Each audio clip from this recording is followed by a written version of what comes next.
Shalom, senang sekali dapat berjumpa kembali dalam program Bible Study Online CK7, di mana hari ini kita akan melanjutkan pembelajaran kita, saudara, dari Mazmur pasal yang ke-92. Nah, Mazmur ini bagian dari Mazmur jilid keempat, di mana isinya adalah pernyataan-pernyataan kepada Allah, sifat-sifat Allah. Si pemazmur mengungkapkan dengan berbagai macam cara. Nah, di Mazmur pasal 92 ini, pemazmur mengatakan bahwa Tuhan itu adalah hakim yang adil. Nah, apa maksudnya hakim yang adil? Apakah hakim seperti hakim-hakim dunia yang ada di sekitar kita? Kita akan membaca dan merenungkannya, namun lebih dahulu mari kita datang kepada Tuhan. Kita hampiri tahtanya. Kita minta Roh Kudus mengurapi kita. Kami datang kepadamu Tuhan, dengan ucapan syukur, sebab Kau Allah yang baik. Terima kasih Yesus buat kasih setiamu.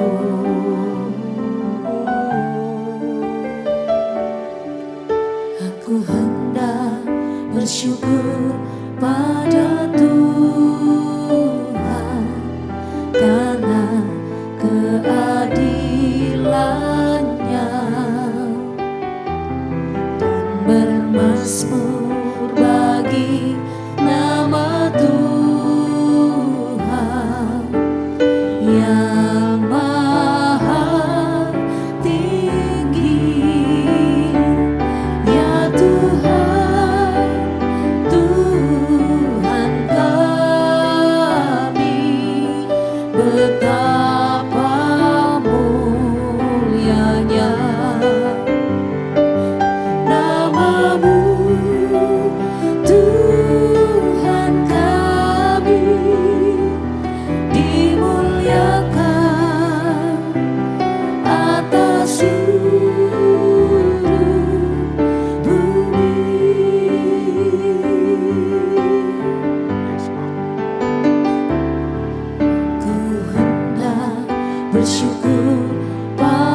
pujian, hormat dan sembah kami. Terima kasih Bapa, terima kasih Tuhan Yesus, terima kasih Allah Roh Kudus atas lawatan dan urapan-Mu. Sekarang kami akan melanjutkan pembelajaran kami. Bawa kami kepada pengertian yang tertinggi bahwa firman ini adalah perkataan Allah yang harus kami percayai dan kami imani dan serta kami lakukan apa yang jadi perintah-perintah-Mu. Dengan demikian, semua janji-janji Tuhan akan digenapi dalam kehidupan kami. Urapi kami Tuhan, dalam nama Yesus. Mari yang siap belajar firman Tuhan, sama-sama kita katakan amin. Kita akan membaca dari Mazmur 92 saudara, di Perjanjian Lama halaman sekitar 641. Pada perikop Tuhan Hakim yang adil. Kita akan baca demikian firman Tuhan. Mazmur nyanyian untuk hari Sabat. Adalah baik untuk menyanyikan syukur kepada Tuhan dan untuk menyanyikan mazmur bagi nama-Mu, ya yang maha tinggi. Untuk memberitakan kasih setiamu di waktu pagi dan kesetiaan-Mu di waktu malam. Dengan bunyi-bunyian 10 tali dan dengan gambus dengan iringan kecapi. Sebab telah Kau buat aku bersukacita, ya Tuhan, dengan pekerjaan-Mu. Karena perbuatan tangan-Mu, aku akan bersorak-sorai. Betapa besarnya pekerjaan-pekerjaan-Mu ya Tuhan, dan sangat dalamnya rancangan-rancangan-Mu. Orang bodoh tidak akan mengetahui, dan orang bebal tidak akan mengerti hal itu. Apabila orang-orang fasik bertunas seperti tumbuh-tumbuhan, dan orang-orang yang melakukan kejahatan berkembang, ialah supaya mereka dipunahkan untuk selama-lamanya. Tetapi Engkau di tempat yang tinggi untuk selama-lamanya ya Tuhan. Sebab sesungguhnya musuh-Mu ya Tuhan, sebab sesungguhnya musuh-Mu akan binasa. Semua orang yang melakukan kejahatan akan dicerai-beraikan. Tetapi Kau tinggikan tandukku seperti tanduk banteng. Aku dituangi dengan minyak baru, mataku memandangi seteruku, telingaku mendengar perihal orang-orang jahat yang bangkit melawan aku. Orang benar akan bertunas seperti pohon korma, akan tumbuh subur seperti pohon aras di Libanon. Mereka yang ditanam di bait Tuhan akan bertunas di pelataran Allah kita. Pada masa tua pun mereka masih berbuah, menjadi gemuk dan segar. Untuk memberitakan bahwa Tuhan itu benar, bahwa Ia gunung batuku dan tidak ada kecurangan padanya. Nah saudara, mazmur ini adalah mazmur tentang bagaimana mengakui umat pilihan bangsa Israel pada waktu itu dan sekarang umat perjanjian baru ini tetap mengakui bahwa Tuhan kita adalah Tuhan Hakim yang adil. Kenapa disebut sebagai hakim yang adil? Karena dialah satu-satunya pribadi yang tidak dapat ditandingi dengan apapun juga. Baik kuasanya, baik kasihnya, termasuk keadilannya. Jadi ketika pemazmur menyatakan dia adalah hakim yang adil, maka ada hal-hal keadilan yang akan dikerjakan Allah, dilakukan Allah di tengah-tengah umatnya. Nah saudara, seringkali umat Allah itu teraniaya. Orang benar itu diperlakukan tidak adil. Seringkali saudara, kita bisa melihat bagaimana situasi keadaan sekeliling kita. Orang benar dipersalahkan, orang salah malah merajalela. Seolah-olah mereka penguasa atas segala sesuatu. Merekalah yang mengendalikan segala sesuatu. Seolah-olah seperti itu. Mereka lupa bahwa ada Tuhan, hakim yang adil itu. Karena suatu kelak nanti, Tuhan akan menjatuhkan putusannya, mengadili. Kalau dikatakan ya, mengadili orang hidup dan mati. Itulah sebabnya, maka kita perlu mengerti tentang karakter satu Tuhan, Tuhan yang satu ini, yaitu Dia adalah hakim yang adil. Nah, seringkali kita menjumpai bahwa dunia ini adalah begitu banyak orang benar yang menghadapi hal-hal yang kurang menyenangkan. Bahkan mungkin sangat menyakitkan. Ini membuat kita bertanya-tanya, kok bisa seperti ini ya? Mengapa demikian? Kok orang benar diperlakukan seperti itu? Sampai-sampai kita bertanya, mana keadilan Tuhan? Mana perbuatan Tuhan untuk mengadili orang-orang yang bersalah seperti ini? Nah, dengan membaca Mazmur 92 ini, saudara, kita diberikan sebuah jawaban atas pertanyaan. Mengapa demikian? Jawabannya di Mazmur 92. Nah, fakta ini, saudara, kebenaran ini disampaikan dalam sebuah kidung yang dinyanyikan oleh bangsa Israel di tengah-tengah upacara keagamaan, di tengah-tengah komunitasnya mungkin ya, di tengah perkumpulan-perkumpulan yang ada pada komunitas orang Yahudi itu. Dan ini dinyanyikan, dikidungkan atau disuarakan pada saat hari Sabat. Mengapa hari Sabat? Nanti kita akan mengerti, saudara. Ya. Nah, pemazmur mulai menyanyikan dengan ucapan syukur. Ayat 2 sampai dengan ayat 4 ini isinya tentang pengucapan syukur. Mengapa mereka mengucap syukur? Karena karya Allah yang penuh dengan kasih, baik dalam penciptaan maupun pemeliharaannya. Allah itu betul-betul sempurna menciptakannya. Jadi mengucap syukur, pemazmur mengawali mazmur ini, saudara. Namun demikian, ciptaan dan karya Allah yang sedemikian agung ini tidak mungkin diselami oleh orang-orang yang mengandalkan kepandaian manusia. Artinya begini, kita pengen tahu, kita rindu mengerti akan kasih, karakter, perbuatan Allah, pikiran Allah. Kalau kita mengandalkan kekuatan kita sendiri, maka tidak mungkin. Di ayat 7 dikatakan begini, orang bodoh tidak akan mengetahui, orang bebal tidak akan mengerti akan hal itu. Jadi ternyata salah satu karakter murid Kristus, salah satu karakter orang-orang Kristen yang percaya kepada Yesus, kepada Allah Sang Pencipta, Hakim yang adil itu, adalah mengerti pikiran Allah, mengerti karya-karya Allah. Maka kita disebut sebagai orang benar, orang bijak, bukan bodoh, bukan bebal. Sebab orang bodoh dan bebal tidak akan pernah mengerti tentang kebaikan-kebaikan Tuhan. Orang bodoh dan bebal tidak akan pernah mengucap syukur atas perbuatan tangan Allah yang luar biasa itu. Jadi kita pastikan kita adalah orang-orang yang berhikmat, mengerti akan kehendak Allah. Nah, beberapa pertemuan kemarin, saudara, kita membaca Mazmur 91. Ya, saya ingatkan, Mazmur 91 adalah pernyataan iman bahwa Tuhan dapat diandalkan dalam setiap masalah kehidupan kita. Itu Mazmur 91. Makanya kita berkata, aman dalam perlindungan Tuhan. Sebab kita punya Tuhan yang dapat diandalkan. Dalam segala masalah kehidupan, dalam setiap problem yang dapat kita atasi ini, Allah lah yang dapat kita andalkan. Itu Mazmur 91. Namun demikian, Mazmur 92 ini mengajak kita semuanya untuk tidak merespon ya dengan yang lain kecuali bersyukur.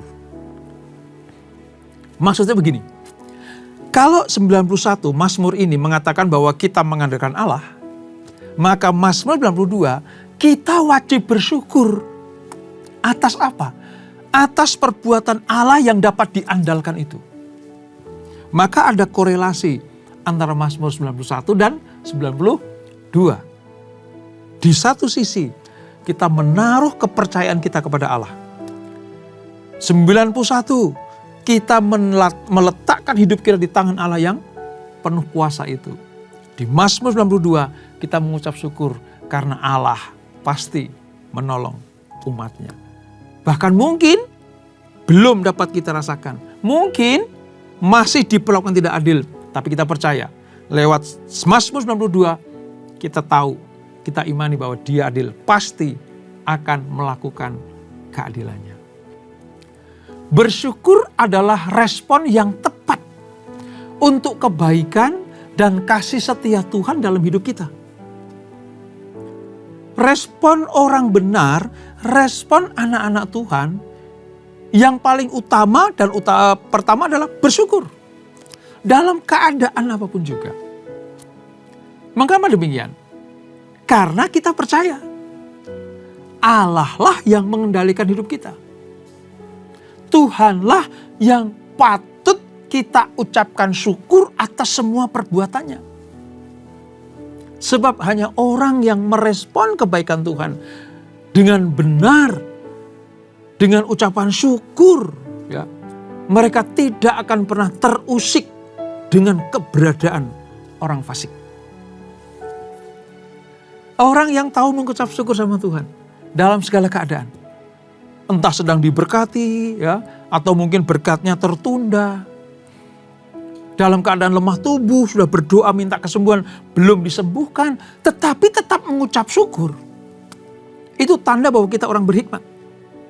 Dan yang kedua, orang selalu mengucap syukur tidak akan pernah terusik dengan keberadaan orang fasik di sekeliling kita. Nah ini, dengan membaca, merenungkan, mengerti akan keberadaan Allah di dalam Mazmur 92 ini, kita selalu ada di dalam ucapan syukur kepada Tuhan. Lalu saudara, Allah itu memiliki rancangan yang dahsyat. Allah selalu memiliki rencana dan rancangan yang dahsyat. Kalau rencana dan rancangannya itu untuk orang-orang yang takut akan Tuhan, orang yang penuh hikmat, orang yang melakukan kebenaran firman Allah, maka rancangannya adalah rancangan damai sejahtera dan sukacita. Tapi sebaliknya, kepada orang bebal, kepada orang bodoh yang tidak mau mengucap syukur kepada Tuhan, kerjaannya hanya mengeluh, bersungut-sungut atas apa yang diperoleh, walaupun sebenarnya itu dari Tuhan. Orang yang seperti ini, rancangan Tuhan itu rancangan hukuman. Rancangan kecelakaan. Rancangan direndahkan serendah-rendahnya. Sebab itulah kita mengakui Dia Allah yang adil. Rancangannya untuk yang benar, untuk orang benar ya berkat, keselamatan, perlindungan, kesembuhan, pemulihan. Tapi sebaliknya, keadilan Allah terhadap rancangannya juga kepada mereka yang menolak kasih karunia Tuhan, memberontak kepada Tuhan, tidak pernah mau mengucap syukur, ya rancangannya rancangan apa? Hukuman.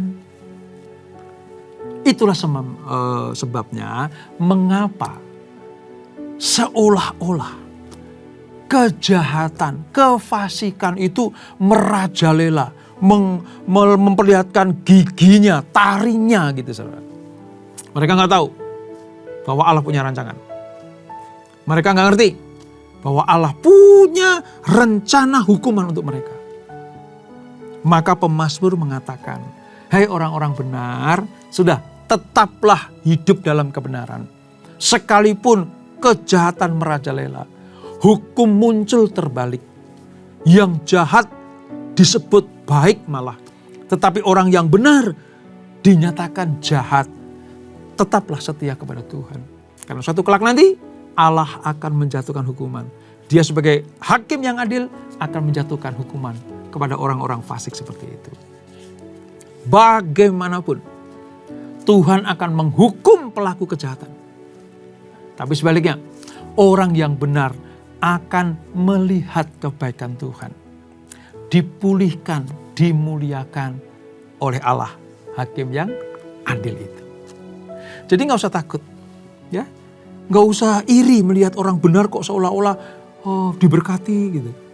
Orang salah, orang yang mendurkai Tuhan, orang yang tidak mau taat kepada Tuhan, kok seolah-olah hidupnya makmur. Sudah, jangan lihat yang itu saudara. Kita percaya saja Allah akan melakukan tindakan-tindakan yang luar biasa kepada mereka. Hukuman pasti akan dijatuhkan.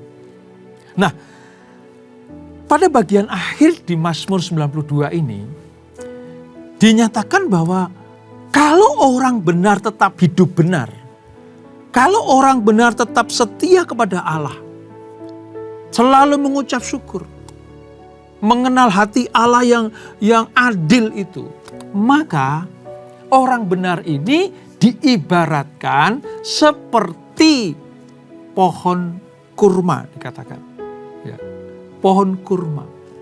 Pohon kurma itu selalu berbuah. Tingginya kalau saudara ke Timur Tengah ya, ke Yeriko, ya, ke Israel sana ya saudara, itu pohon kurma itu tingginya bisa sampai 10 sampai 20 meter saudara. Dan selalu berbuah. Musim apapun, mau terik, bahkan kalau musim kemarau, teriknya luar biasa, kurmanya malah manis sekali. Orang benar diibaratkan seperti pohon kurma. Artinya apa? Selalu ada di dalam kasih setia dan peliharaan Tuhan. Di tengah kekeringan, di tengah teriknya kehidupan, di tengah keringnya keadaan, dia tetap berbuah. Tidak dihalangi oleh musim dan waktu. Kurma selalu menghasilkan buah yang manis. Ini ibarat orang benar, orang yang beriman itu seperti itu. Yang kedua, digambarkan seperti pohon aras Libanon. Wah, ini lebih kuat lagi saudara. Pohon aras Libanon itu banyak tumbuh itu di wilayah Tirus dan Sidon. Ya. Aras Libanon itu tingginya bisa sampai 30 meter. Ini melambangkan apa? Keperkasaan dan kemuliaan. Pohon kurma dan aras Libanon itu menyatakan bagaimana Allah memelihara. Ya, tentang buah yang lebat seperti pohon kurma, tapi juga perkasa kuat seperti aras Libanon. Kita ingat ya, waktu kita pelajari Mazmur 1 saudara, Mazmur pasal yang 1. Dikatakan orang benar tumbuh bagai pohon yang tertanam di tepi aliran air atau sungai. Dan selalu berbuah tepat pada waktunya. Berbuah senantiasa. Ini gambaran bagaimana Allah memelihara orang benar. Oleh sebab itu, posisikan dirimu pada posisi orang yang benar. Kalau kefasikan itu merajalela, sementara kita hidup dalam kebenaran, jangan takut. Kita seperti pohon kurma dan pohon aras Libanon. Tetap kuat di dalam Tuhan. Nah, Mazmur ini ditutup dengan sebuah tekad.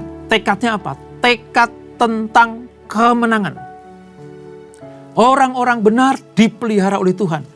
Dan mereka yang sudah teruji imannya dapat memberikan kesaksian bahwa Tuhan Allah itu setia dan tetap berdaulat selama-lamanya. Itu ayat 15 sampai dengan ayat ke-16. Dikatakan pada masa tua pun mereka itu siapa? Yang seperti pohon kurma dan pohon aras Libanon tadi. Berbuah, menjadi gemuk dan segar, tidak layu daunnya. Ya. Memberitakan bahwa Tuhan itu benar.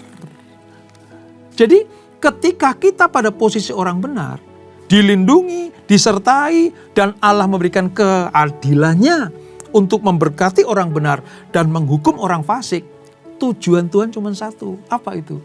Lewat hidup saudara dan saya, orang-orang di luar sana mengerti bahwa Allah yang kita sembah, Allah yang kita puji, Allah yang kepadanya kita percaya adalah Allah hakim yang adil.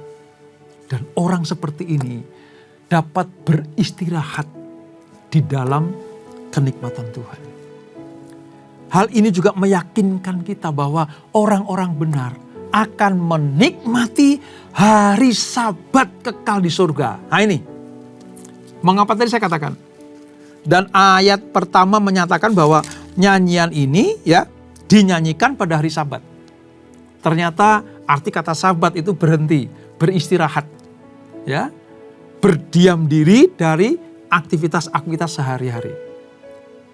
Dengan demikian orang yang benar tertanam di tepi aliran air, menghasilkan buah pada musimnya, dia akan menikmati hari Sabat kekal di surga. Diam di dalam kasih dan keadilan Allah yang abadi. Inilah yang menjadi iman percaya pemazmur menulis Mazmur 92 ini. akan ada tiba waktunya bahwa perhentian yang kekal bagi orang-orang percaya, orang benar, orang berhikmat dan takut akan Tuhan. Ada sabat kekal. Apa itu? Menikmati kemuliaan. Jadi saya ingatkan sekali lagi, kita tidak perlu merasa iri pada orang-orang fasik yang kelihatannya menikmati kemakmuran. Sebab pada akhirnya Tuhan akan mengadakan perhitungan dengan mereka. Jika pada saat-saat sekarang ini kita mengalami kesusahan, ketidakadilan, penindasan, ya, kesulitan-kesulitan hidup ini, nantikanlah waktu Tuhan dan percayalah pada janji penyertaannya, janji pemulihannya. Allah tidak pernah ingkar janji. Umat Tuhan yang hidup, yang berbuah lebat dan segar akan menjadi kesaksian bahwa Tuhan dapat diandalkan dan menjadi tempat perlindungan yang aman dan teduh. Dan itulah sabat bagi anak-anak Tuhan. Inilah Mazmur 92. Kita berdoa. Bapa, terima kasih untuk anugerah-Mu. Kami mengerti sekarang mengapa Tuhan kami yang kami sembah di dalam Yesus Kristus disebut sebagai Tuhan Hakim yang adil. Allah tidak akan pernah membiarkan orang fasik selalu hidup di dalam kefasikannya. Pasti ada waktunya akan dihukum. Tapi sebaliknya, kepada orang benar, selama dia tetap benar, percaya kepada Allah, menantikan waktu Tuhan dengan taat dan setia, maka ganjaran kenikmatan, ganjaran kemuliaan akan diberikan, yaitu sabat yang abadi. Orang benar akan tumbuh subur, berbuah lebat, selalu menghasilkan kebaikan-kebaikan. Dan itulah yang dimaksud Tuhan, supaya lewat kehidupan kami semuanya, banyak orang percaya kepada Tuhan, terberkati oleh kehidupan kami. Terima kasih Bapak. Kami juga berdoa kepada orang-orang yang mungkin sudah mulai menjauh dari Tuhan, menuju kepada kefasikan. Kami berdoa, kembalikan mereka ya Tuhan. Kami tarik mereka kembali supaya hidup di dalam kebenaran, supaya mereka juga menikmati sabat yang abadi itu. Terima kasih Bapak. Terima kasih. Berkati anak-anak-Mu. Dan sebelum kami tinggalkan acara ini, kami siapkan hati kami terima berkat yang daripada-Mu. Kekasih-kekasih Kristus, arahkan hatimu kepada Tuhan. Terimalah berkat kasih anugerah dari Allah Bapa yang berlimpah-limpah di dalam Anak-Nya yang tunggal Tuhan Yesus Kristus. Dan persekutuan yang manis dalam Roh Kudus menyertai kita semuanya. Mulai saat ini sampai Maranatha. Yesus datang yang kedua kali menjemput kita semuanya. Bertemu di awan-awan yang permai. Menikmati kemuliaan kekal sampai selama-lamanya. Yang diberkati, sama-sama kita katakan amin, amin. Tuhan Yesus memberkati.